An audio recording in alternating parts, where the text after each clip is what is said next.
Hi friends, I'm Tilak. You're watching Tech Maybe Unique, and today we're just going to see how to get this Google Chrome bookmark widget on your home screen in any phones. And if you're new to this channel, make sure to click on the subscribe button below. We just quickly move on to the video. So, how to add the mobile bookmark widget, Chrome widget on your home screen? So it's so simple. So you just need to long press on your home screen first. Then you just need to click on the widget section.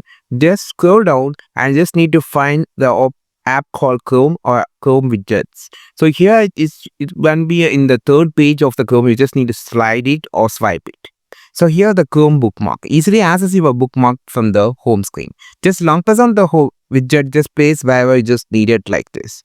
Then you just need to long press it again, so you can just expand the Chrome bookmark. So if you just have it just like this, you can just scroll it to view another others bookmark, or just long press it and you can just extract or extract it.